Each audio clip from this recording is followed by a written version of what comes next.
The sky above Colony Horizon 7 turned black with ships. Sergeant Kang Do-hyun stood on the observation deck and counted them. 10, 50, 100. They kept coming until he stopped counting at 200. Each ship was larger than anything humanity had ever built. Each one carried enough firepower to burn a city to ash. The Narath Empire had arrived. Do-hyun had heard stories about them. Every soldier in the Colonial Defense Force had heard stories. The Narath had conquered 47 species across the galaxy. They had never lost a war. Those scenes, not Minty, they had never retreated from a battle. They arrived, they demanded surrender, and species either knelt or died. Most knelt. The colony alarm screamed through the air. Red lights flashed in every corridor. Do-hyun grabbed his rifle and ran toward the command center. People rushed past him. In the opposite direction, mothers carried crying children. Old men helped old women walk faster. Everyone moved toward the evacuation shuttles on the other side of the colony. Do-hyun found his squad waiting near the main gate. There were 12 of them. Private Lee Soo-ho was the youngest, barely 20 years old. He held his rifle with shaking hands. His face was pale with fear. "Sergeant," Soo-ho said. "What do we do?" Do-hyun looked at his soldiers. They were not special forces. They were not heroes. They were ordinary men and women who had signed up to protect a farming colony on a quiet planet. None of them had ever seen real combat. "We buy time," Do-hyun said. "The evacuation shuttles need 6 hours to get everyone out. We give them 6 hours." The colony governor's voice came through every speaker in the settlement. He was broadcasting a message to the Narath fleet. His voice shook with fear as he begged for time. He promised cooperation. He promised surrender. He only asked for enough time to evacuate the civilians. The Narath response came in a cold, translated voice. "You have 6 hours. Not 1 minute more." Do-hyun felt a small hope in his chest.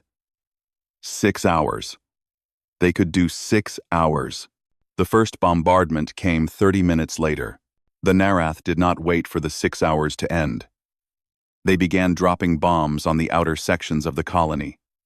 Buildings exploded into fire and dust. The ground shook so hard that Do-hyun fell to his knees. He heard screaming everywhere. "They're attacking," Soo-ho shouted. "They said 6 hours. They lied," Do-hyun said. He pulled himself up and started running toward the evacuation zone. "Everyone, move.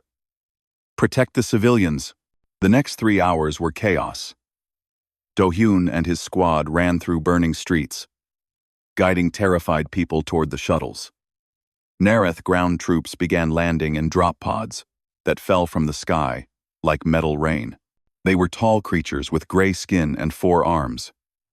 Each one carried weapons that fired blue plasma bolts. Do-hyun saw his first squad member die when a plasma bolt went through Private Kim Ji-won's chest. She fell without making a sound. There was no time to stop. There was no time to mourn. He kept running. He kept shooting. He kept pushing civilians toward safety.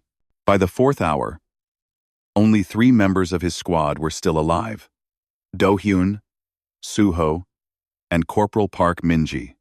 They crouched behind a collapsed wall near the main evacuation shuttle. 2,000 civilians were packed inside, waiting for launch. "The shuttle needs 10 more minutes," Min-ji said. She was bleeding from a wound on her forehead. "The engines are still warming up. Then we hold for 10 minutes," Do-hyun said. The Narath soldiers came in waves. Do-hyun shot until his rifle overheated. He grabbed another rifle from a dead soldier and kept shooting. Min-ji threw grenades until she had none left. Soo-ho fired with tears running down his face. A plasma bolt hit Min-ji in the back. She fell forward and did not move again. "No!" Soo-ho screamed. Do-hyun pulled the young soldier behind cover. Soo-ho's eyes were wide with pain and fear. Blood poured from the wound in his belly.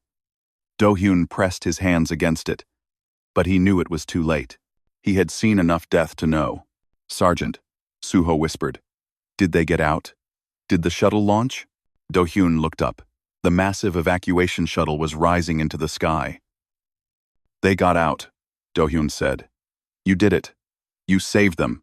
Suho smiled. It was a young man's smile, full of relief and pride. Then his eyes closed, and he was gone. Do-hyun sat in the rubble with his dead soldier in his arms. Around him, the colony burned. The Narath ships filled the sky. He could hear their ground troops moving through the streets, searching for survivors. His communicator crackled. A familiar voice came through. Do-hyun? Do-hyun? Are you there? It was Yoon Hana. She was a scientist on the colony, and she was also his oldest friend. They had grown up together in Busan before the stars called them to different paths.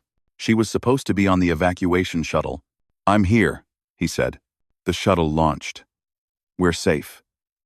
Her voice broke with emotion. Do-hyun, come to the secondary shuttle. There's still room. We can wait for you. He looked around at the ruins of the colony. He looked at the bodies of his squad.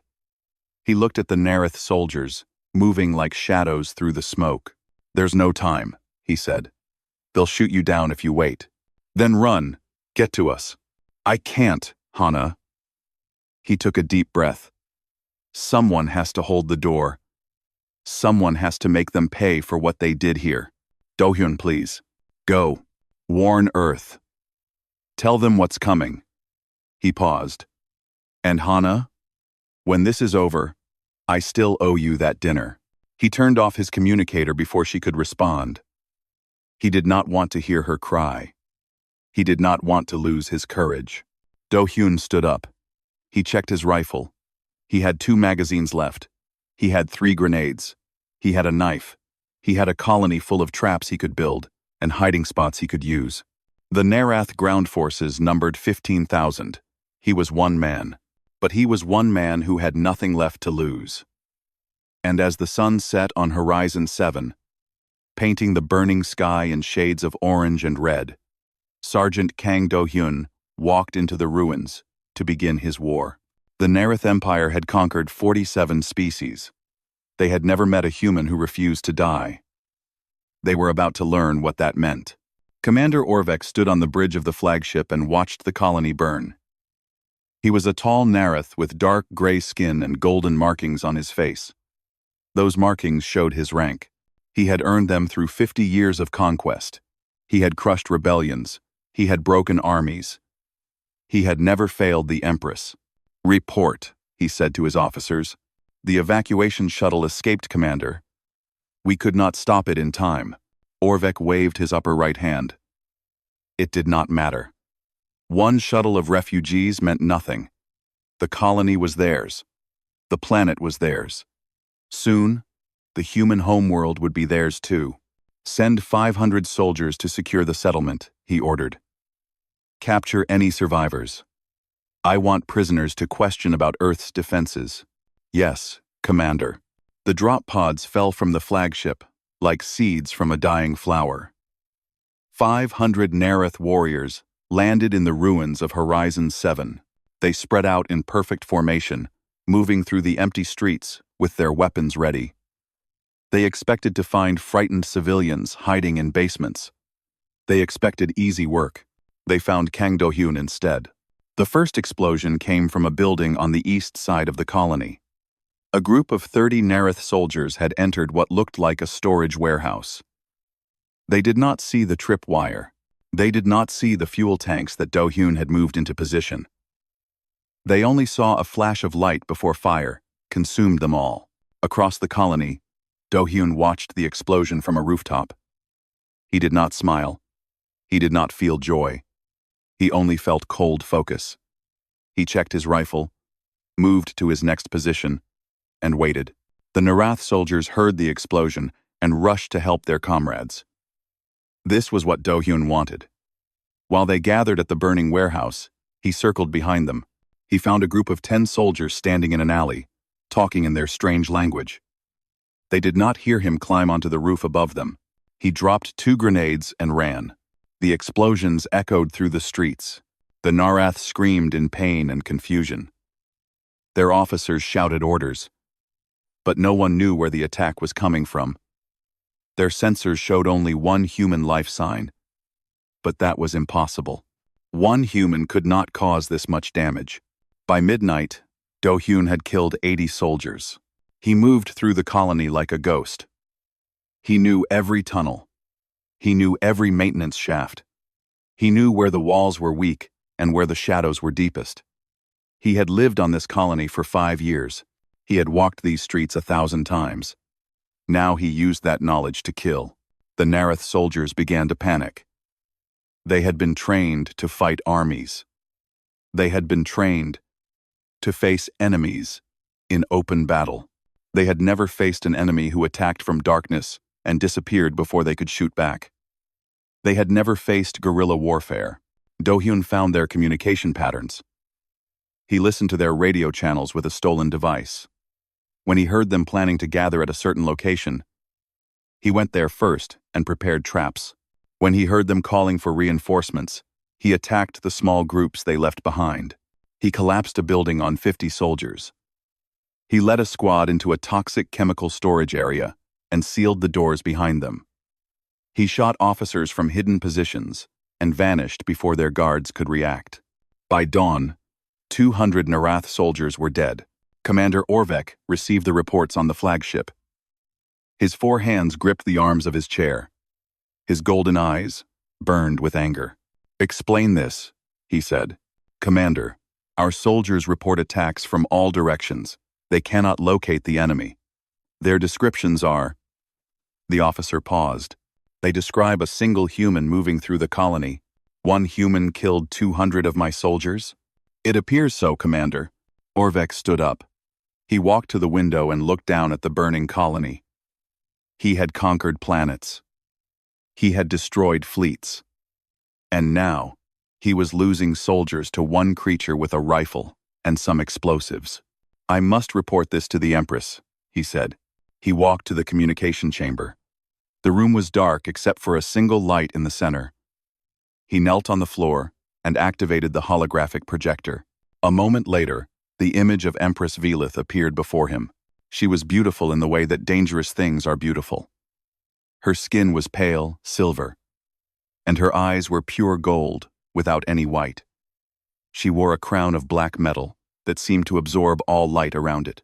She was over 300 years old, but she looked no older than a young woman. The technology of the Empire kept her young forever. "Commander Orvek," she said. Her voice was soft, but it carried the weight of absolute power. "Why do you disturb me?" "Your Radiance, I report a situation on the human colony. We have encountered unexpected resistance." "Resistance?" She tilted her head. "From what force?" "From one human. Your Radiance." Silence. The Empress's golden eyes did not blink. "One human," she repeated. "Yes. He has killed 200 of our soldiers in a single night. Our forces cannot locate him. He strikes and disappears. Our soldiers are becoming afraid." "Show me." Orvek transmitted the helmet camera footage from his dead soldiers. The Empress watched in silence. She saw explosions. She saw Narath soldiers falling to invisible attacks. And sometimes, just for a moment, she saw a figure moving through smoke and fire. A human in damaged armor, covered in blood and dust, carrying a rifle that was too small to be threatening. But it was threatening. That small rifle had killed her warriors. "Interesting," the Empress said. "Your Radiance? Send more soldiers. I want this human captured alive." "Alive? Your Radiance. It would be easier to simply..." "I did not ask for easy, Commander. I asked for alive." Her eyes seemed to glow brighter. "No creature has killed so many of my soldiers in 1,000 years. No creature has shown such creativity. I wish to meet this human. I wish to understand what drives him. As you command, Your Radiance." The hologram disappeared.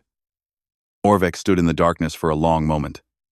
He had served the Empress for 50 years. He had never heard that tone in her voice before. She was not angry. She was not worried. She was curious. And that, more than anything, made Orvek afraid. He returned to the bridge and gave new orders. 2,000 soldiers would descend to the colony. They would sweep every building. They would check every tunnel. They would find this human and bring him to the Empress in chains. Below, in the ruins of Horizon 7, Do-hyun finished cleaning his rifle. He ate a cold meal from emergency rations he had found in a destroyed supply building. He drank water from a broken pipe. He did not sleep. He could not sleep. Every time he closed his eyes, he saw Suho dying in his arms. He heard the drop pods falling from the sky. More soldiers. Many more soldiers. He counted the pods and estimated the numbers. 2,000 this time. Good. He stood up, checked his weapons, and walked into the darkness.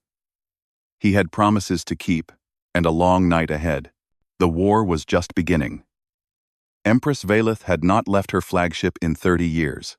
She ruled her empire from the comfort of her throne room, surrounded by servants and advisors who brought her everything she desired. She watched her conquests through screens and reports. She had no reason to go anywhere herself, but now she stood before her personal transport ship, dressed in armor that had not been worn in decades. "Your Radiance," her advisor said nervously. "This is not wise. The colony is a war zone. If something happened to you, then my generals would fight each other for my throne, and the empire would burn." Velith said calmly, "I am aware of the risks. I am going anyway. May I ask why?" Velith turned to look at him. Her golden eyes held a strange light. "Because in 300 years of life, I have never seen anything like this. I have watched species surrender. I have watched species fight bravely and die. But I have never watched a single soldier hold back an army." She walked onto her transport. "I want to see this human, with my own eyes." The transport descended through smoke and ash. Velith looked through the windows at the ruined colony below. Fires still burned in many buildings. The streets were covered with debris and bodies. Her soldiers moved in careful formations, checking every corner, every shadow. They were afraid. She could see it in the way they moved. These were warriors who had conquered worlds, and they were afraid of one human. The transport landed on a platform that her engineers had quickly built in what had once been a colony plaza. Valeth stepped out, surrounded by her elite royal guards. These were the best soldiers in the empire. Each one had killed 1,000 enemies. Each one would die for her without hesitation. A floating observation platform waited for her. It rose into the air, giving her a view of the entire settlement. From here, she could watch the battle, like a goddess watching mortals fight. Commander Orvek's voice came through her communicator. "Your Radiance. We are beginning the second wave. 2,000 soldiers are sweeping the industrial sector." "I see them," Velith said. "Proceed." She watched her soldiers enter the massive factory buildings. These were the places where colonists had built farming equipment, processed food, manufactured supplies. Now, they were dark and silent, perfect places for an enemy to hide. The first Narath squad entered a building that had once been a metal processing plant. They moved carefully, checking every room. Their helmet cameras showed Velith what they saw. Empty halls, abandoned machines, nothing. Then a sound. Metal scraping against metal. The soldiers turned toward the sound. Their weapons pointed into the darkness. Velith leaned forward on her platform, watching the camera feeds. A machine activated. It was an industrial device used for melting metal. The Nareth soldiers did not understand what it was. They did not know that the human had spent hours modifying it, turning it into a weapon. Molten metal sprayed across the room. The cameras went dark. The screaming lasted only seconds.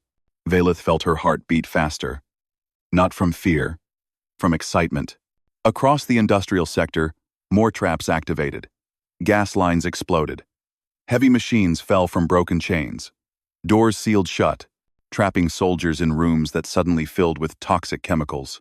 And through it all, the human moved. Velith caught glimpses of him on the surviving cameras. He was not a large man.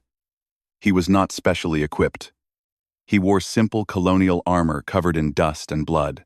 He carried a rifle that looked old and poorly maintained, but he moved with purpose. He knew exactly where to go and when. He appeared behind groups of soldiers and disappeared before they could react. He used the machines as weapons. He used the buildings as traps. He turned the entire industrial sector into a death zone. Your Radiance. Orvek's voice was tense. We have lost 400 soldiers in the industrial sector. The human is using the factory equipment against us. I request permission to level the buildings with orbital strikes. Denied, Velith said. Your Radiance. I said denied. Continue the ground assault. She watched a group of her soldiers chase the human into a dark corridor. 3 soldiers went in. None came out. A moment later, the human emerged from a different exit, dragging something behind him. It took Velith a moment to realize he was taking weapons from her dead soldiers. What is he? She whispered.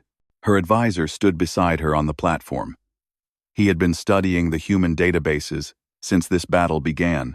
According to our intelligence, humans call this type of fighting guerrilla warfare.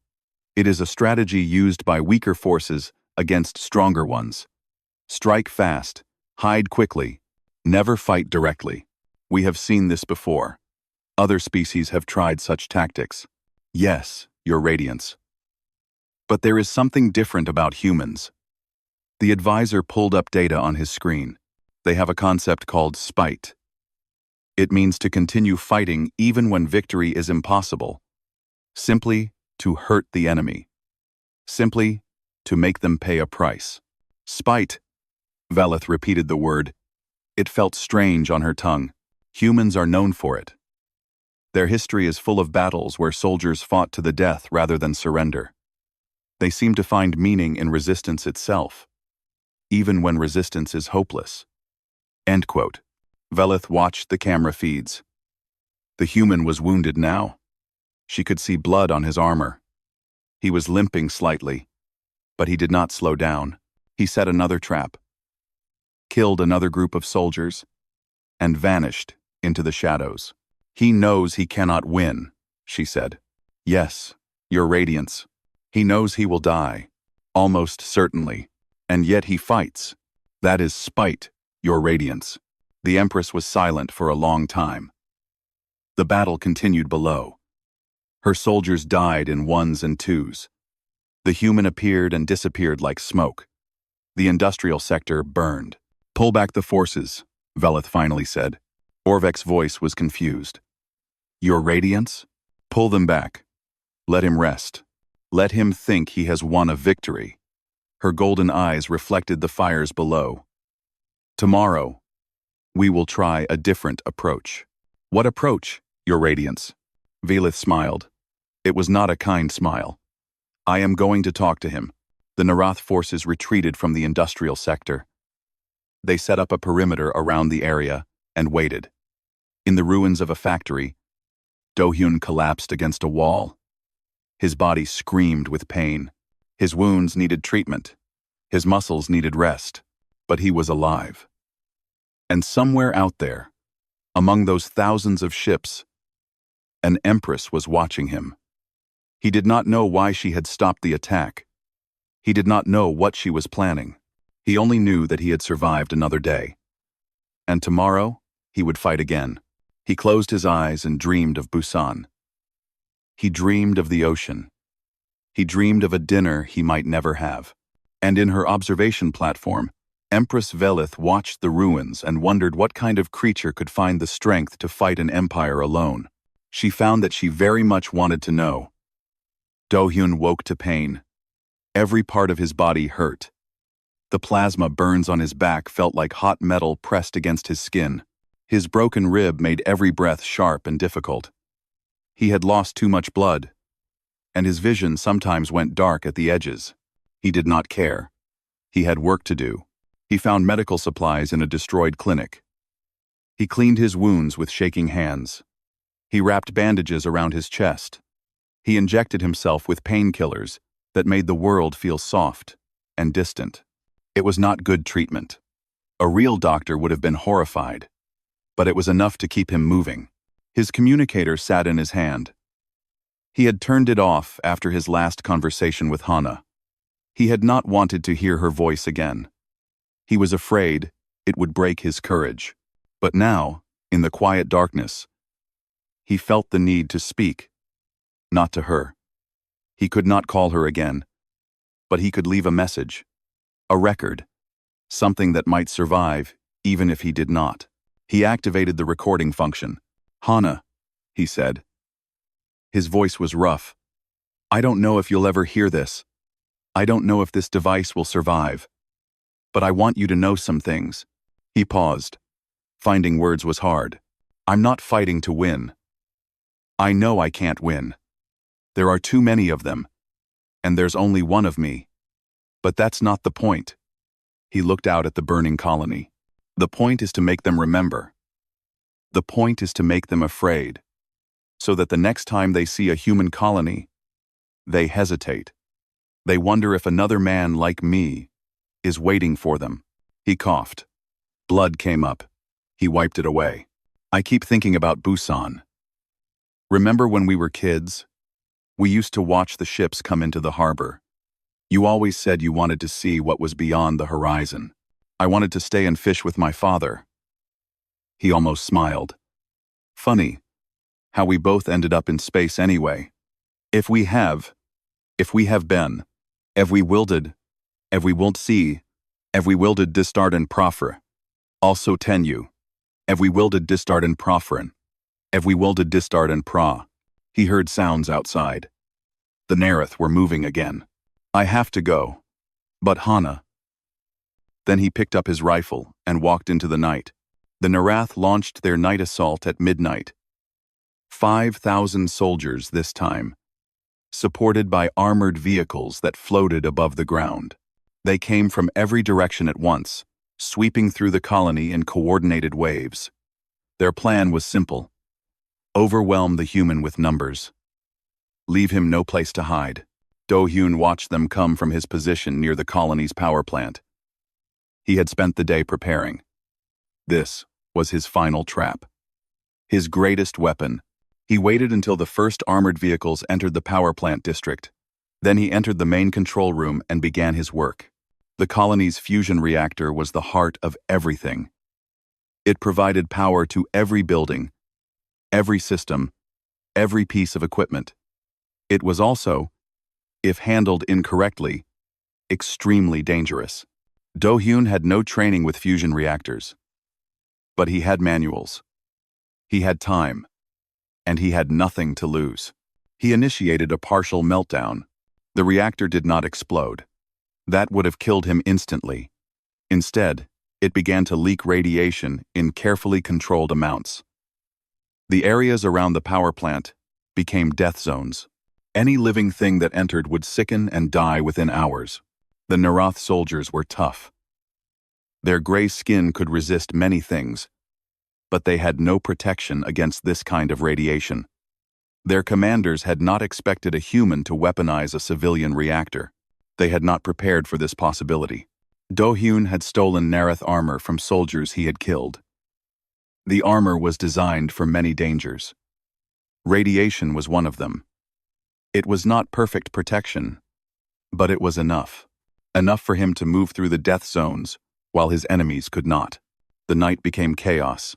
Nareth soldiers entered the contaminated areas and began to collapse. Their vehicles stopped as their pilots died at the controls. Commanders shouted orders, but no one could understand what was happening. The radiation was invisible. The death was silent, and through the chaos, Do-hyun moved. He was a shadow in a landscape of dying enemies. He shot soldiers who were too sick to fight back. He planted explosives on vehicles that had no drivers. He moved from zone to zone, using the radiation as a shield. While he killed, 3,000 Narath soldiers died that night. Some from radiation, some from explosions, some from the rifle of a man who should have been dead hours ago. By dawn, the Narath retreated again. Commander Orvek stood on the bridge of his flagship and stared at the casualty reports. His hands shook with rage. 5,000 soldiers sent. 3,000 dead or dying. 2,000 more retreating in terror. All because of one human. He opened a channel to the Empress. Your Radiance, I formally request orbital bombardment. We should destroy the entire colony from space. Kill this human from orbit. End this nightmare. I formally. Velith's voice was calm. No, Your Radiance. Our losses are unacceptable. This creature has killed nearly half the soldiers we have sent against him. If we continue like this, I said no, Commander. There was a long silence. Then Orvek spoke again, his voice barely controlled. May I ask why? Because I want him alive. Orvek closed his eyes. Your Radiance. With great respect. That may be impossible. He has shown he would rather die than surrender. Every attempt to capture him has failed. Then I will make him an offer he cannot refuse. Velith's voice held something strange, almost like excitement. Have your soldiers fall back to a safe perimeter. I will speak to him myself. You cannot be serious. I am always serious, Commander. The human will hear my voice tomorrow. He will receive my offer. And then we will see what kind of creature he truly is. The channel closed. Orvek sat in his command chair and wondered if the Empress had gone mad. Below, in the irradiated ruins of the power plant district, Do-hyun collapsed. His stolen armor had protected him from most of the radiation, but not all. He could feel sickness growing in his body. His hands trembled. His stomach churned. He was dying, not from enemy fire, from the weapon he had created, but he was still alive. And the Narath were retreating again. He had bought another day. Another night of terror for an empire that had never known fear. He found a clean building outside the radiation zone and crawled inside. He drank water. He ate what food he could find. He closed his eyes and tried to sleep. In his dreams, he saw Hana. She was standing on a beach in Busan, watching the sunset. She turned to look at him and smiled. You're fighting so hard, she said.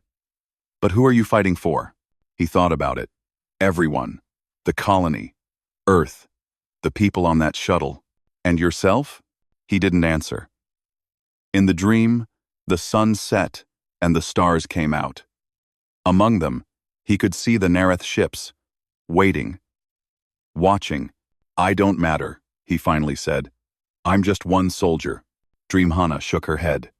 One soldier who made an empire tremble. That matters, Do-hyun. You matter. He woke up with tears on his face. The sun was rising over the colony.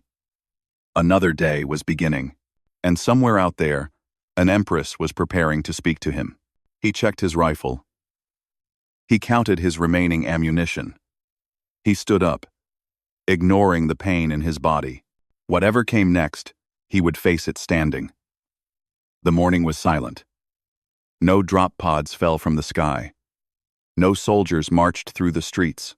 The Narath had pulled back to a wide perimeter around the colony, and they simply waited.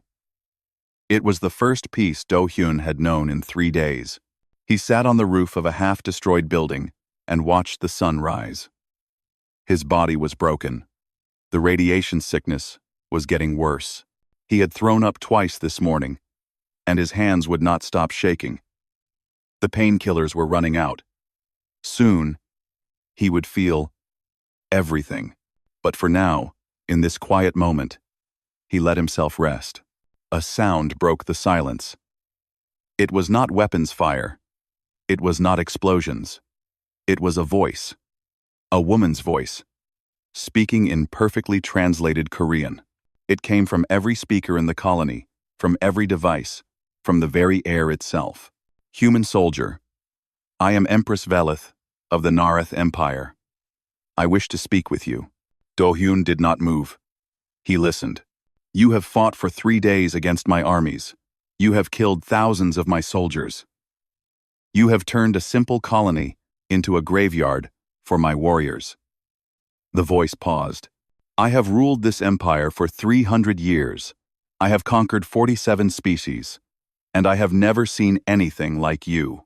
Still, Do-hyun did not respond. He waited. I could destroy you from orbit. One command, and this entire colony becomes a crater. You know this, and yet you continue to fight. Why? The question hung in the air. Do-hyun found that he wanted to answer. Not because he owed her anything, but because he wanted her to understand. He picked up a communication device he had taken from a dead Nareth officer. He activated it and spoke, because surrender is worse than death. Silence. Then, the Empress's voice came again, but different now. Not broadcasting to everyone. Speaking directly to him. Interesting. Most species do not feel this way. Most species understand that survival is more important than pride. It's not about pride, Do-hyun said. It's about what happens after. If I surrender, your empire takes Earth. 8 billion people become slaves or corpses. My death means nothing compared to that. And you believe your resistance can prevent this? No. But I believe it can make you hesitate. I believe that when you reach Earth, you'll remember this colony. You'll remember that one human soldier held you back for 3 days and killed thousands of your warriors. And you'll wonder how many more soldiers like me are waiting. Another pause. When the Empress spoke again, there was something new in her voice. Something almost like respect. You are remarkable. I have not met a creature like you in a very long time. Her tone shifted. I have an offer for you. Do-hyun laughed. It was a harsh sound, broken by coughing. Yes. Surrender now, and I will give you something that no being has ever received. A place in my empire. Not as a slave. As a commander. As a warrior of the highest rank. You would lead my armies. You would have wealth, power, honor, beyond anything your species has ever known. For a moment, Do-hyun said nothing. He looked up at the sky, where the Nareth fleet hung like dark clouds. You're serious, he said. I am always serious. Your skill is wasted here, dying alone in a ruined colony. Join me, and you could conquer worlds. You could have everything you desire. Do-hyun thought about it. He really did. He thought about what it would mean to live, to have power, to see the galaxy as a conqueror instead of a victim. Then he thought about Suho dying in his arms. He thought about Minji falling without a sound. He thought about all the families on that evacuation shuttle, flying toward a future they might never have. If he gave up now, he thought about Hana. My name is Kang Do-hyun, he said slowly. I was born in Busan, Earth. I like fishing and bad coffee. I promised a woman I'd buy her dinner when this was over. He took a deep breath. So, with all due respect, Empress, I decline. The silence that followed was absolute. Do-hyun could almost feel the weight of it. He had just refused an empress who commanded a galaxy-spanning empire. He had just chosen death over everything she offered. When Velith spoke again, her voice was strange, almost wondering. You truly mean it. You would rather die here, alone. Yes. Why? What is worth dying for? What could possibly matter more than survival? Do-hyun looked at the ruins around him. The burned buildings, the empty streets, the bodies of his enemies scattered everywhere. Everything, he said. My home, my people, my friends, the woman I love. He stood up, even though it hurt. You asked me why I fight. That's why. Because some things are worth more than my life. And if you don't understand that, then you've already lost. End him. Lost? I command the greatest empire in the galaxy. I have never lost. You've never won either. Not really. Do-hyun's voice was calm.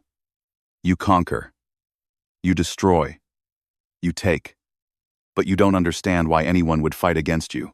And that's your weakness. Because when you meet a species that would rather die than kneel, you have no idea what to do. Velith was quiet for a long time. When she spoke again, her voice was soft, almost gentle. You are the most fascinating creature I have ever encountered, Kang Do-hyun. I almost wish I did not have to kill you. Almost? Almost. A pause. I am sending my remaining forces against you. 7,500 soldiers. They will take you alive if possible. If not. She left the sentence unfinished. Then come, Do-hyun said. I'll be waiting. He turned off the communicator and threw it aside. His hands were still shaking, but not from fear. From exhaustion. From the poison in his blood. From the weight of everything he carried. He climbed down from the roof and began his preparations. The Nerith were coming. All of them, this time. There would be no more games. No more waiting. This would be the end. One way or another. He found a plaza at the center of the colony. It was a good place. Open enough for a final stand. Surrounded by buildings he could rig with explosives. A place where one man could make an army bleed. He worked for hours. He planted bombs. He set traps. He positioned weapons at strategic points. He did everything he could to make this ground a nightmare for anyone who entered. As the sun began to set, he heard the sound of drop pods. Thousands of them. Falling from the sky like rain. The ground shook with their landings. The air filled with the sound of marching feet. Do-hyun stood in the center of the plaza. He had one rifle, 2 pistols, a combat knife, and enough stimulants to keep him fighting long, after his body should have collapsed. He thought about Hana. He thought about Busan. He thought about the dinner he would never eat. Then the first Narath soldiers appeared, and Kang Do-hyun began the last battle of his life. On her observation platform, Empress Velith watched. Her golden eyes never looked away. And deep in her heart, in a place she had thought long dead, she felt something she had not felt in centuries. She felt moved. The first wave of Narath soldiers entered the plaza in perfect formation. Their gray skin gleamed in the dying sunlight. Their weapons hummed with deadly energy. They moved with the confidence of warriors who had never known defeat. Do-hyun let them come. When 50 soldiers stood in the plaza, he triggered the first explosion. The building on the north side collapsed, burying them under tons of stone and metal. Dust filled the air. Screams echoed through the streets. Then Do-hyun began to fight. He moved from position to position, using cover he had prepared earlier.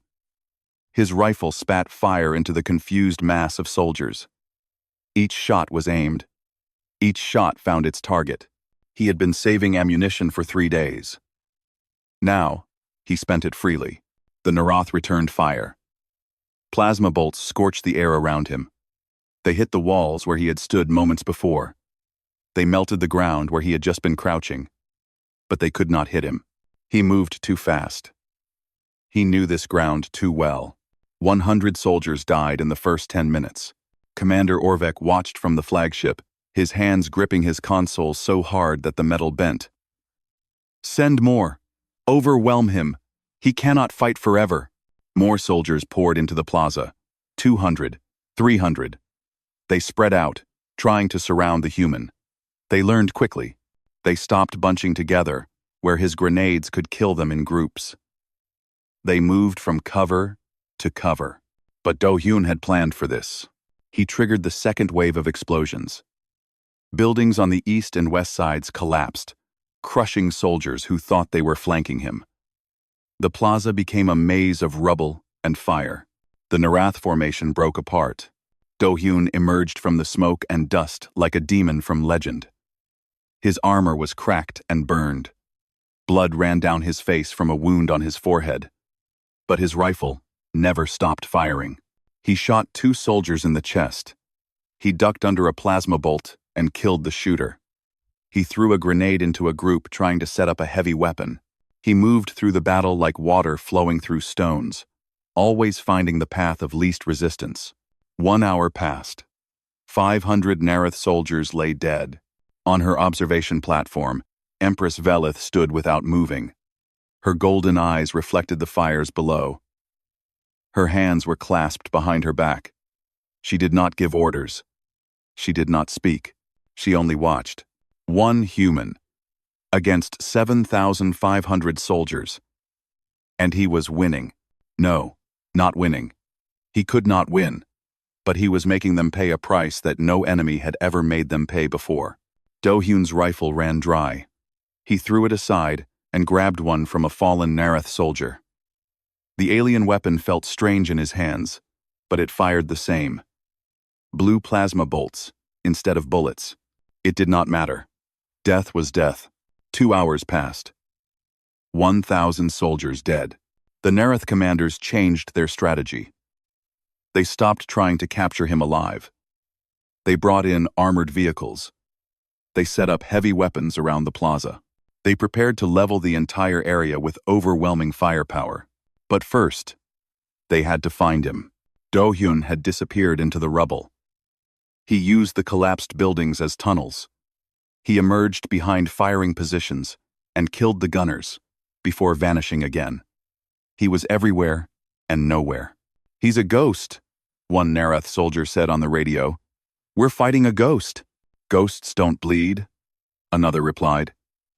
"I saw him take a hit. He's wounded. He's dying. We just need to wait." How long?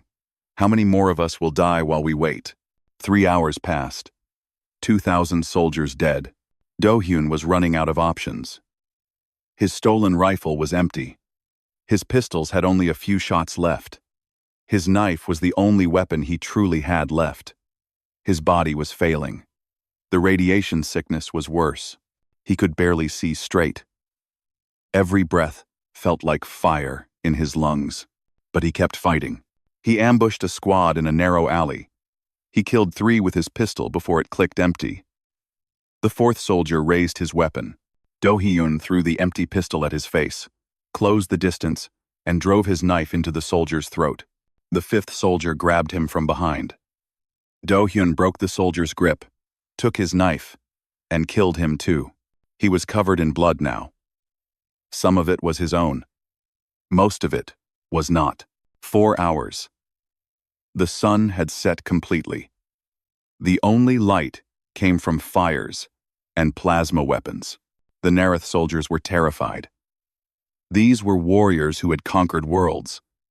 They had killed millions. They had never felt fear. But now, they huddled behind cover, afraid to move forward, afraid of the human who refused to die. "What is he?" Someone whispered on the radio. "He's human," came the reply. "Just human. Humans should not be able to do this. Someone tell him that." The end came suddenly. Do-Hyun emerged from a burning building, rifle in hand, charging directly at a group of soldiers. He killed 6 of them before a plasma bolt caught him in the chest. He stumbled. He fell to one knee.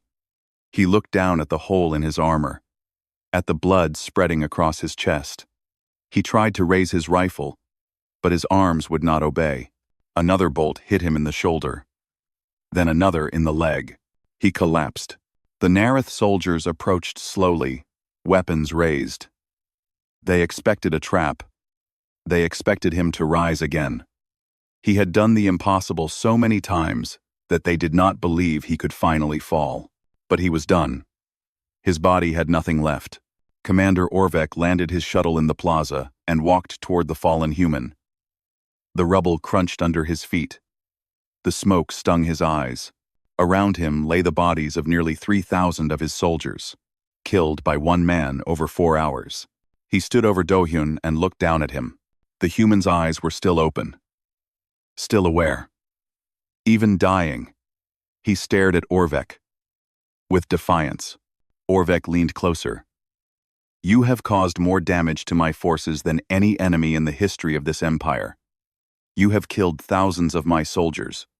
You have made them afraid of the dark." He paused. How? How did one human do this? Do-hyun's hand shot up. His fingers closed around Orvek's throat with strength that should have been impossible. The commander gasped, tried to pull away, but the grip was iron. Do-hyun pulled himself up, using Orvek's body as support. He leaned close to the commander's ear. His voice was barely a whisper, broken by blood and pain. "Tell your empress. There are 8 billion more of us." His grip loosened. His eyes stayed open, but the light in them faded. Kang Do-hyun died standing, his hand still on his enemy's throat, his message delivered. Around him, the Nerith soldiers stood in silence. A single human had defied an empire. And even in death, he had won. Empress Velith descended from her observation platform. Her royal guards surrounded her, weapons ready, but she barely noticed them. Her golden eyes were fixed on one point, one body, one human. The plaza was silent. Her soldiers parted like water before her.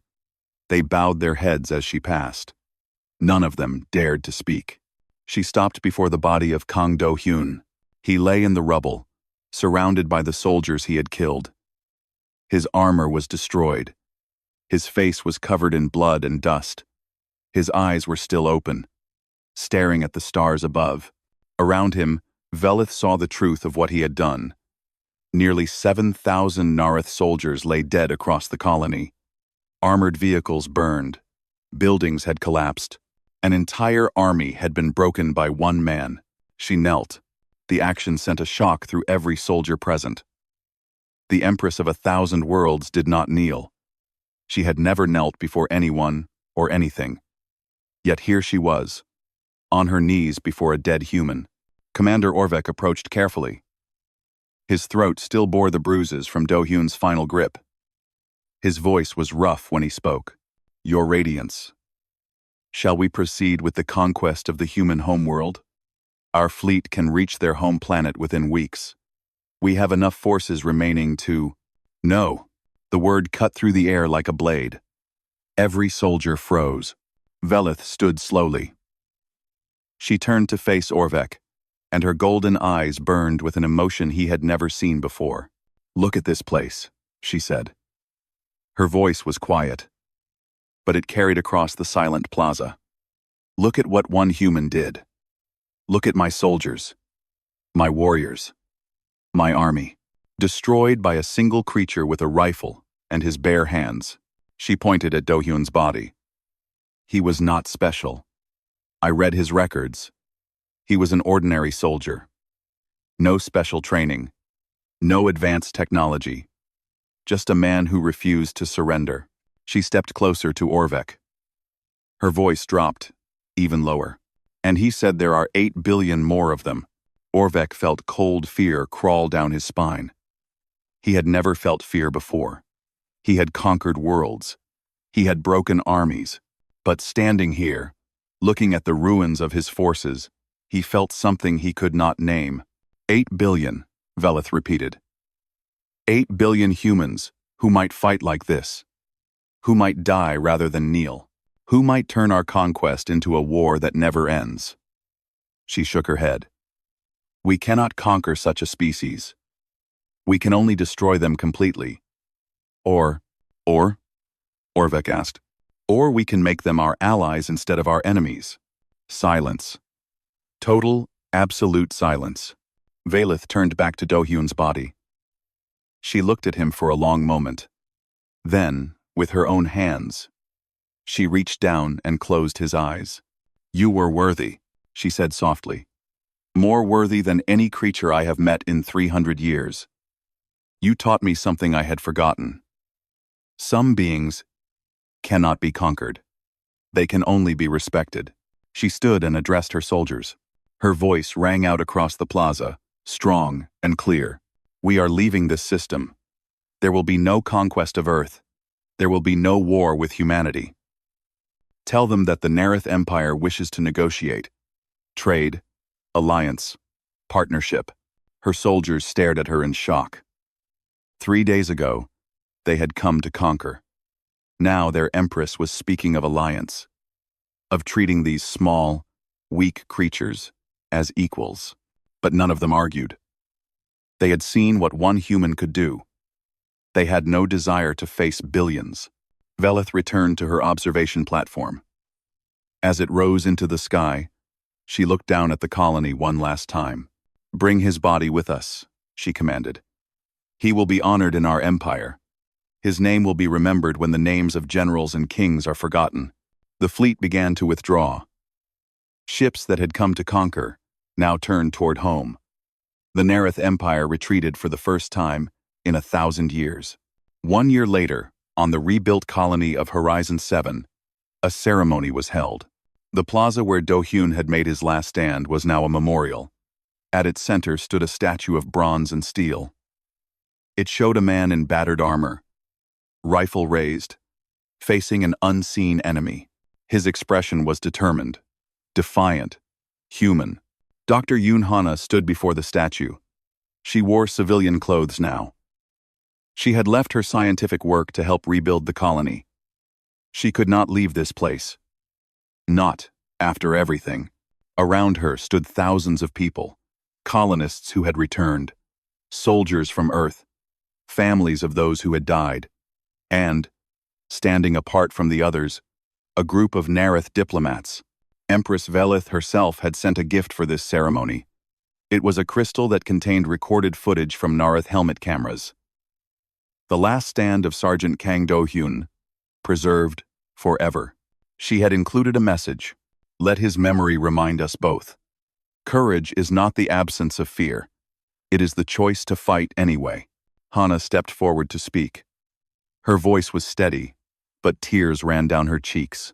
"I knew Do-hyun since we were children. We grew up together in Busan. We dreamed about the stars together." She looked up at the statue. "He always said he was ordinary. Nothing special. Just a soldier doing his job." She touched the base of the statue. The inscription there read simply, "He held the door, too, but he was wrong. He was not ordinary. He showed an empire what humanity means. He taught them to fear us. And then," she smiled through her tears, "and then he taught them to respect us." She stepped back. Others came forward to speak. Soldiers who had served with him, colonists who remembered him, officials who spoke of his bravery, but Hana stopped listening. She was looking at the sky. Somewhere out there, among the stars, other species were watching. They had heard the story. They had seen the recordings. They knew what one human soldier had done against impossible odds. And in military academies across the galaxy, instructors had begun teaching a new lesson. They showed the footage of Horizon 7. They described the tactics of Sergeant Kang Do-hyun, and they ended with a warning. Never fight a human who has nothing left to lose, for they will make you pay a price you cannot imagine. They will die on their feet, rather than live on their knees, and they will haunt your soldiers' nightmares forever. The ceremony ended. The crowds dispersed. Night fell over Horizon 7. Hana stayed behind. She sat at the base of the statue and looked up at the stars. "I never got that dinner," she said softly. "You promised me dinner, and then you went and saved everyone instead." She wiped her eyes. "That was so like you. Always putting others first." Also, she pulled out a small device. It was the communicator she had kept from the evacuation. It still contained his last message. She had listened to it 1,000 times. "I'm going to live a good life," she told the statue. "I'm going to help rebuild this colony. I'm going to make sure everyone remembers you. And someday, when I'm very old, I'm going to find you again. And you're going to buy me that dinner." She stood up, kissed her fingers, and pressed them to the statue's base. "Wait for me, Do-hyun." She walked away into the night. Behind her, the statue stood alone under the stars. A single light illuminated his face, making his bronze eyes seem almost alive.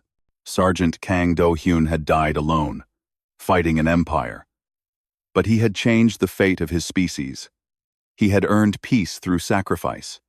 He had taught the galaxy that humans were not to be conquered. And somewhere, in whatever comes after, perhaps he was finally resting, finally, at peace. The stars shone down on Horizon 7, and the universe remembered.